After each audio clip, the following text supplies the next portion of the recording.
Amigos queridos,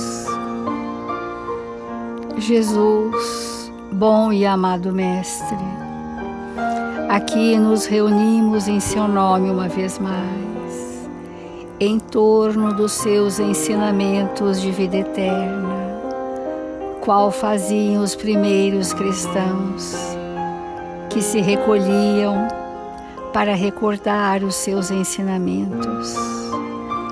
Hoje, Senhor, no novo tempo para os nossos espíritos, um tempo de espiritualização da nossa existência, te buscamos novamente, Mestre amado, para tão somente alimentarmos o nosso espírito da verdade, para que a força da verdade gere o bem e a caridade em nossos corações.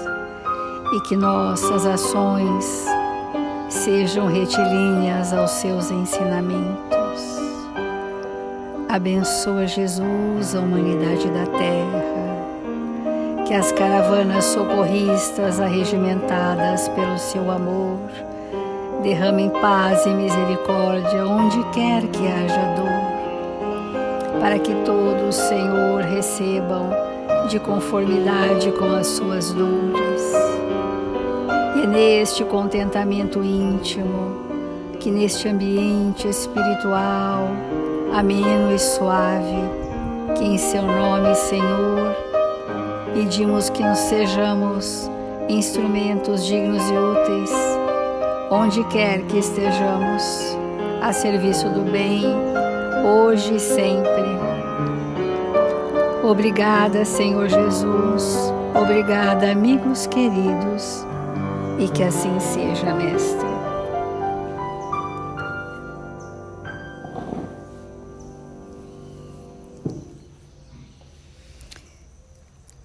Nós estamos no capítulo do Evangelho, não se pode servir a Deus e a Mamon. E o item dentro desse capítulo é a parábola dos talentos. Como ontem nós já lemos toda a parábola, queremos dizer que esta parábola nasceu naquele momento em que Jesus esteve com Zaqueu. E que Zaqueu mostrou a Jesus o que ele fazia dos bens que ele recebia. E que ele, trazendo o valor do trabalho, multiplicava frentes de trabalho para as pessoas muito necessitadas. Porque Zaqueu achava que era preferível dar um salário do que dar uma esmola, porque o salário dignificava o homem, e a esmola o homem permaneceria vivendo na comiseração pública.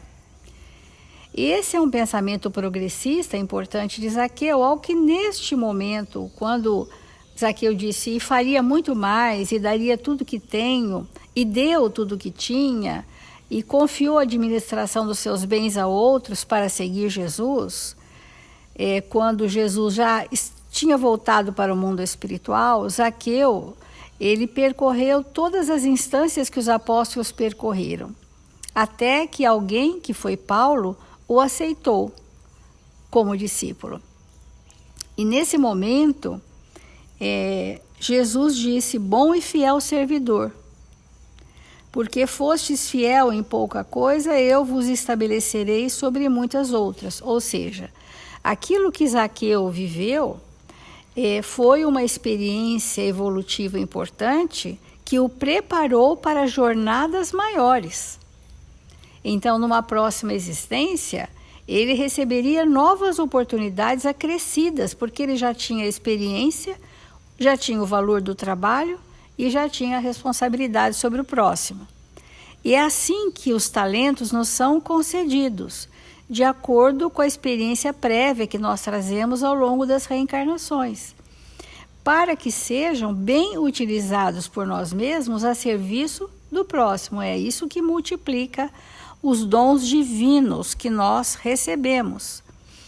Então, que se lhe tire, pois, o talento que tem, e deem-no àquele que tem 10 talentos, porque dar-se-á a todos aqueles que já têm, e eles serão cumulados de bens. Mas para aquele que não tem, tirar-se-lhe-á mesmo que o pareça ter, e que se lance esse servidor inútil nas trevas exteriores.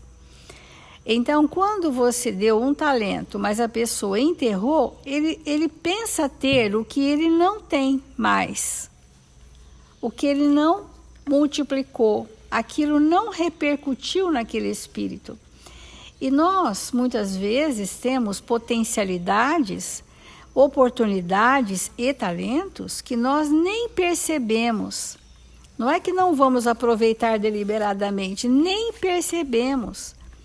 E na assistência fraterna é muito comum nós percebermos, né, e comentarmos que as oportunidades que a pessoa recebeu ao longo da existência, os talentos que lhe foram conferidos, que ela não se apercebeu que eram talentos, que eram oportunidades para que ela multiplicasse. Mas não percebe por quê? Porque nós estamos com o nosso foco para fora de nós mesmos. A maioria do tempo, a vida nos solicita para o mundo externo de tal forma que nós não percebemos que estamos recebendo talentos divinos. Então, a exemplo de Zaqueu, ele já era um espírito com predisposição ao trabalho. E a pessoa que trabalha, ela sempre está multiplicando. Que não sejam bens terrenos, podem ser bens espirituais, né? Porque para que ele seja um bom servidor, os bens terrenos precisam vir junto com os bens espirituais. Ou seja, aquilo que fazemos precisa estar envolvido em sentimentos. Porque quando fazemos, mas não está envolvido em sentimentos, o que o Evangelho diz que aquilo é uma esmola fria. E que Paulo de Tarso diz que aquilo não é caridade. Então, o Zaqueu, ele tinha preocupação com a história de vida dos seus servidores. E isto era o que movia. Ele tinha compaixão dos que estavam passando fome e abria frentes de trabalho. Isso é o sentimento que envolvia a ação no bem. Não era uma ação no bem, simplesmente. E o Emmanuel tem uma mensagem no Palavras de Vida Eterna que chama Melhorar para Progredir. E falando dessa parábola, né? E a um deu 5 talentos, a outro 2, a outro 1, a cada um segundo a sua capacidade. E a capacidade de cada um de nós se mede pela responsabilidade sobre a experiência adquirida, né? Então, a pessoa está capacitada. A gente pode dizer que a pessoa tem uma capacitação numa área, aquilo é um talento. E ela vai receber sobre aquele talento, que já é a sua experiência prévia, novos e desafiadores talentos. É isso que é importante nós percebermos. Em cima de uma mínima capacidade, de um mínimo talento ou de uma mínima experiência que nós já trazemos, nós vamos receber outros talentos, mas muito mais desafiadores. Eles não vêm para um acréscimo passivo, eles vêm para o empreendimento ativo do nosso espírito em valorizar os benefícios que o mundo espiritual nos oferece, né? Então, ele faz uma imagem bela aqui, que eu vou ler para nós. Passa o rio dos dons divinos em todos os continentes da vida. O manancial de Deus permeia a todos. Então, o rio dos dons divinos passa em todos os continentes. Contudo, cada ser recolhe as águas segundo o recipiente de que se faz portador. Eu vou ao manancial, mas eu tenho só isto para poder trazer de tudo que eu posso receber. É isso a minha capacidade real. O outro pode trazer tonéis, porque ele tem recursos que se transformaram nesses recipientes internos. Por isso, quando a parábola diz a cada um segundo a sua característica, segundo a sua competência, segundo a sua capacidade, segundo as suas obras. A cada um segundo as suas obras. O obreiro intensivamente voltado para o trabalho de progresso moral, obviamente que ele abarca muito mais talentos do que talvez nós que vamos com um recipiente restrito, acanhado, mas proporcional à minha condição, porque seria um peso evolutivo eu abarcar compromissos tão engrandecedores que eu não estou pronta. Aí a falência seria real. Então, não ouvides que os talentos de Deus são iguais para todos, competindo a nós outros a solução do problema alusivo à capacidade de recebê-los. Quem vai dilatar a capacidade de receber somos nós. Isso minimiza em nós a revolta, a inveja, a competição, né? Por que o outro tem essas oportunidades redentoras e a minha é diferente? A minha é proporcional à minha necessidade, proporcional à minha experiência prévia. Então, o convite de Emmanuel é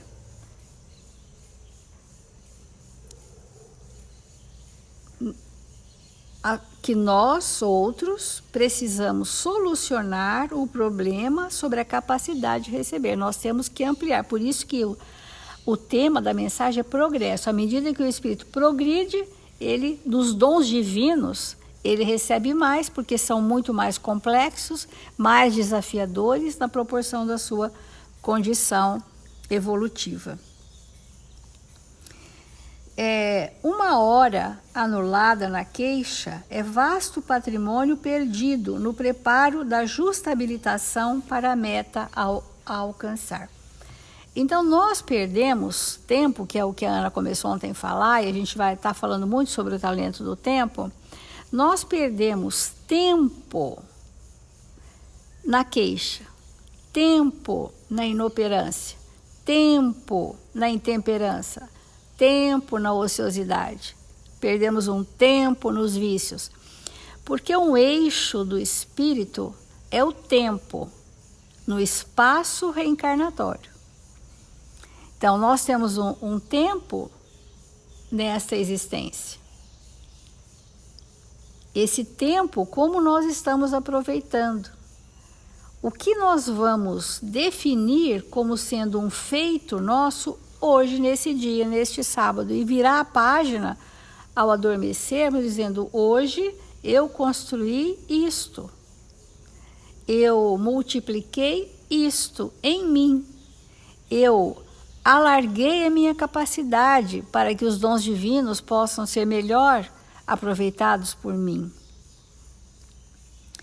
Porque muitos suspiram por tarefas de amor, mas ainda trazem aversões e discórdias. Então, não é possível o espírito abraçar uma tarefa de amor se o que permeia aquele espírito, como diz Emmanuel, são aversões às pessoas, discórdia todo o tempo, enquanto que muitos outros sonham servir à luz, sustentando-se nas trevas da ociosidade e da ignorância. Almejam, têm um desejo, mas não se capacitam para receber a luz. Não alargam os recipientes dos sentimentos para receber a luz, porque fazem ainda, se sustentam ou se mantêm nas trevas da ociosidade, que é o talento do tempo. Perde o talento do tempo.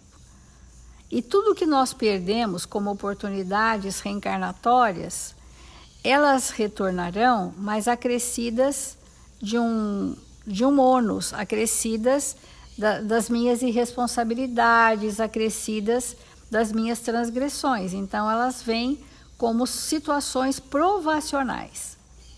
É diferente você receber um talento de uma prova. Então, o tempo perdido na ociosidade, ou o tempo perdido na aversão ou na discórdia, o tempo perdido na inveja, esse tempo perdido não volta como oportunidade, volta como prova, porque ele tem que fazer um ajuste com a lei. E o talento não é necessariamente um ajuste com a lei, é uma oportunidade de progresso em cima dos talentos que eu já trouxe de outras existências ou das experiências prévias. Não tem a finalidade de sofrimento, tem a finalidade do desafio para o progresso do espírito, que são coisas diferentes. Então, se te afeiçoas assim aos ideais de aprimoramento e progresso, não te afastes do trabalho que renova, do estudo que aperfeiçoa, do perdão que ilumina, do sacrifício que enobrece e da bondade que santifica. Esses ideais são talentos. Uma pessoa pode receber, sim, e aperfeiçoar o talento do sacrifício dos interesses pessoais. Tem pessoas que têm extremada habilidade, né? Então, da dedicação ao próximo. E assim nós vamos progressivamente trazendo aqui os talentos que precisamos ver em nós, nos foram confiados para serem multiplicados.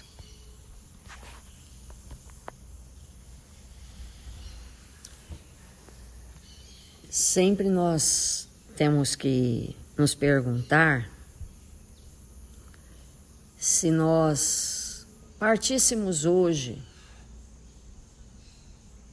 se nós voltássemos hoje ao mundo espiritual, e a qualquer hora dessa a gente vai voltar, né?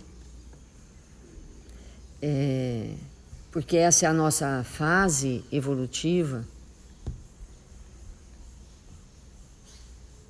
Se nós voltássemos hoje e fizéssemos uma avaliação do tempo aqui na Terra, o que teríamos multiplicado? Que talentos teríamos verdadeiramente multiplicado? Essa pergunta ela é muito importante de ser respondida, porque cada um de nós recebe como um talento número 1 o tempo. Esse é para todos, né? Indistintamente. Agora, alguns espíritos talvez recebam apenas esse, como diz na parábola. E olha que interessante que quando ele diz assim, e ele então enterrou na terra. O que significa nós enterrarmos talentos na terra? Seja na terra a estrutura física do solo, seja na terra, planeta Terra, né? O que significa para nós enterrarmos na terra nossos talentos? Ou seja, deixar aqui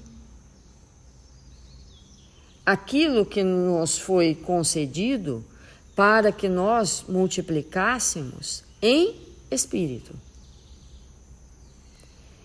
Então, quando nós chegamos, nós viemos com inúmeras deficiências para a construção de nós mesmos, da obra que nós somos.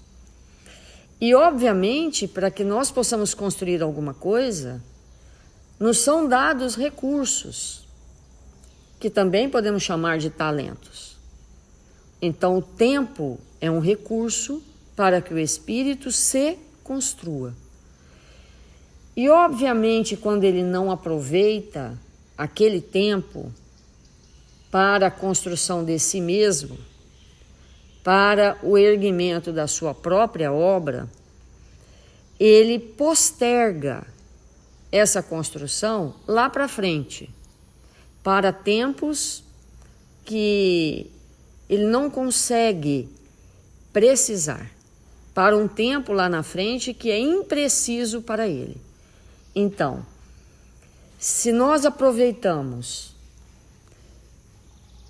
5% do tempo nesta reencarnação para as construções de ordem espiritual,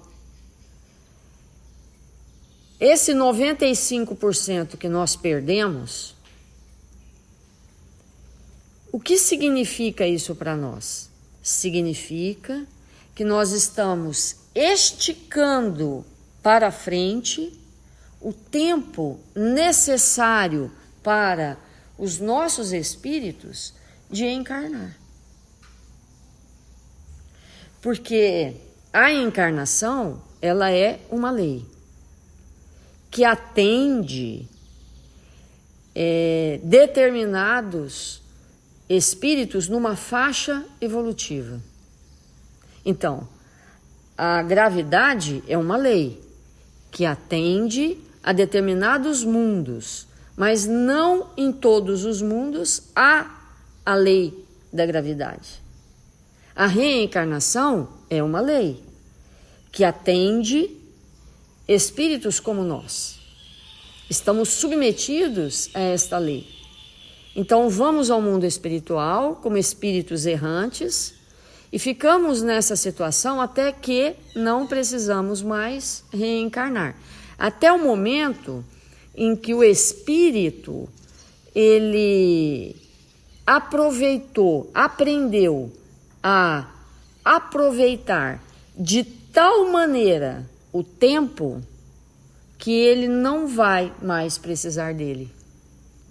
Isso é muito importante de nós compreendermos. Há espíritos à frente do nosso tempo, à frente do nosso processo de evolução, que eles não são mais regidos pelo tempo e pelo espaço. Não há mais essa necessidade para que eles evoluam. Eles evoluem independente desses dois fatores, vamos dizer assim. Então, o tempo, que é um valor extraordinário para o espírito, ele precisa ser considerado para nós como um dos mais extraordinários recursos que o Pai nos concedeu para nós como espíritos. Então, quando nós perdemos o nosso tempo, ou matamos o nosso tempo, ou enterramos na terra o nosso tempo com a maledicência, com quanto tempo a gente gasta para comentar a vida alheia, quanto tempo a gente gasta na ociosidade, quanto tempo nós gastamos no vício, e assim sucessivamente. Então, tudo isso que nós vamos fazendo com esse patrimônio chamado tempo é o quanto nós vamos esticar para nós a necessidade da encarnação. E qual é a questão disso? Conforme o espírito ele vai avançando, todos nós sabemos quão doloroso é a perda de alguém pela desencarnação, num momento precoce, principalmente quando nós temos profunda afinidade com aquele alguém. A dor que isso causa em nossos espíritos. Quando um casal se separa, quando um casal bastante afinizado se separa pelo processo da desencarnação momentaneamente, é muito comum que os casais digam assim: eu sinto que uma parte foi arrancada de mim. E isso é natural porque o entrelaçamento das vibrações, das construções espirituais é de tal sorte que realmente quando um parte, ele leva como se, é a sensação, né? Como se algo dele fosse junto e ele fica faltando um pedaço. Não só quando a pessoa desencarna, mas quando há uma separação dolorosa, onde ainda existem sentimentos. Então, quando nós sentimos isso, por exemplo, o distanciamento, nós pensamos assim, nossa, eu preciso me avançar, eu preciso aproveitar o recurso, o talento do tempo e tudo aquilo que o Pai nos confiou para que eu me torne efetivamente um espírito melhor, para que eu possa habitar mundos onde o amor não tem a Deus.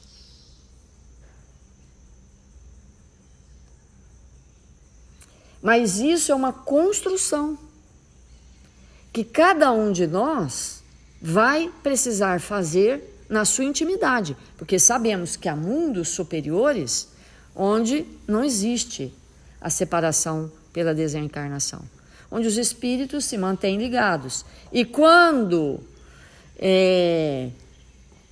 há necessidade de um afastamento, porque um dos espíritos assume o compromisso de uma tarefa num mundo onde ele precisa encarnar por um tempo, como o espírito já sabe profundamente aproveitar a circunstância do tempo, há um investimento profundo da alma de ambos naquilo que engrandece a alma e não naquelas situações onde o espírito se sente vítima porque o outro partiu, porque agora o mundo acabou. E quantas vezes nós vamos ver espíritos tão valorosos, tão dedicados, às vezes, até mesmo a família, partem numa situação extremamente dolorosa porque não suportaram a ausência de alguém. E tudo isso é o não entendimento do que significa para nós a dádiva do tempo que o Pai nos confiou. Então, na Terra, numa reencarnação, nós vamos ter a bênção das horas, dos minutos, dos segundos, e o aproveitamento disso é fundamental para nós. Como fazer para multiplicar as horas em nossa vida? Então, há pessoas que numa hora fazem uma coisa ou meia coisa. E há pessoas que numa hora fazem 100 coisas. Nós não estamos com isso dizendo que o desequilíbrio do fazer é o melhor para o espírito. De maneira nenhuma. De forma alguma, porque há muitas pessoas que realmente são completamente desequilibradas no fazer. E fazem mesmo 1 milhão de coisas num segundo, e nada bem feito, e muito mais se comprometem do que estruturam realmente alguma coisa. Fazem muito mais por culpa do que por aproveitamento do tempo. Mas vamos pensar naqueles espíritos como a veneranda do nosso lar, que todo o tempo todo, aproveitava os minutos, porque no caso dela, embora estivesse no mundo espiritual, o tempo para ela ainda contava. Diferente, obviamente, de Jesus, que o tempo já, o espírito puro, acima do tempo, está acima do tempo. Então, mas vamos imaginar o que Jesus faz no milésimo de segundo. É inimaginável, né? Então, esse momento da nossa vida conforme o espírito vai espiritualizando a sua existência, ele não suporta perder um segundo. Ele não suporta. Porque um segundo perdido é um segundo a mais na necessidade da encarnação. E nos tornarmos a partir do tempo, espíritos experientes naquilo que viemos realizar conosco e com aqueles que nos cercam e na sociedade em que nós vivemos, é dar total aproveitamento ao tempo, aos minutos. Então, às vezes a pessoa, são coisas simples, às vezes a pessoa pode tomar banho em 5 minutos, mas ela quer gastar 15. Às vezes a pessoa pode se alimentar em meia hora, mas ela quer gastar 1h30. Às vezes a pessoa quer fazer uma atividade, um exercício que seja físico ou de qualquer outra natureza, ele pode fazer aquilo em meia hora, mas ele quer fazer em 4 horas. Então, é importante que nós possamos compreender isso, que qual é a consequência desse não aproveitamento do tempo. É essa que nós estamos falando. É quase que pela eternidade, vai sem fim. Então, isso é tão verdade que nós vamos ver na estrutura da obra da doutrina espírita, aqueles espíritos que já estavam em mundos avançados como o de Capela, e outros voltam para mundos como o nosso, esticando de maneira indefinida o tempo da reencarnação. E não dando certo aqui, volta para um, do mesmo jeito quando ele chegou aqui. Isso não significa retroceder, porque ele volta para o mundo primitivo, mas com mais bagagem intelectual, não espiritual, mais bagagem intelectual, e vai prolongando. Então, esse entendimento ele é fundamental para nós. Cada segundo no exercício daquilo que nós temos que realizar mesmo. E não gastar nada mais do que aquilo que é exigido. Vamos fazer a prece.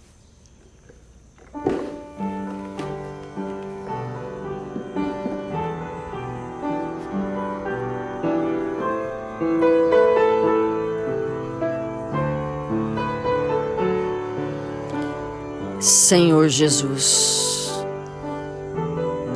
divino amigo das nossas vidas, eis-nos aqui, Senhor, nesta manhã gloriosa, desejosos de aproveitar a cada segundo, de nos tornarmos espíritos lúcidos, amorosos, dispostos ao trabalho.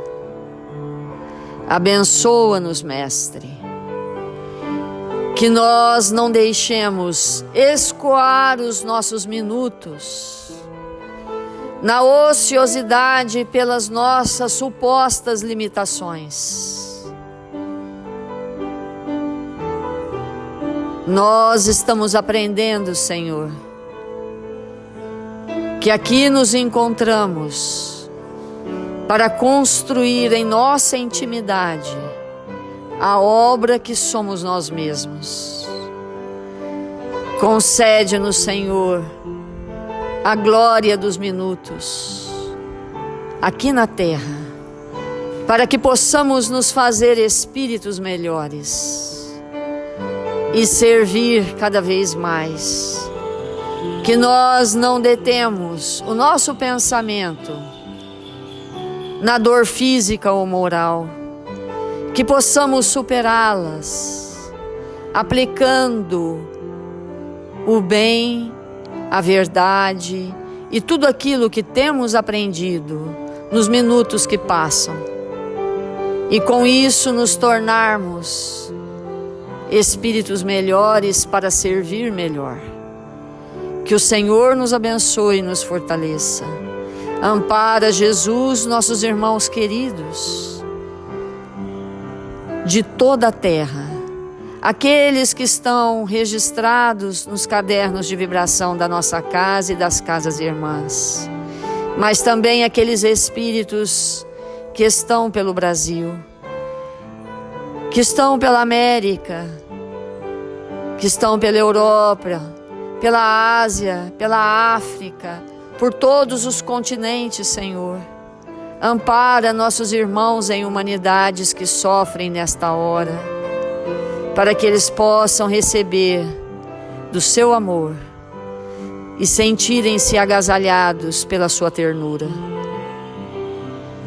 Ampara, Senhor, a nossa pátria amada, nosso país, que sejamos nós a exemplificar o bem e a verdade, que possamos cooperar com a coletividade que estamos inseridos, respeitando as leis, respeitando aqueles que nos cercam e oferecendo do que temos de melhor. Que o Senhor nos abençoe e nos fortaleça, hoje e sempre.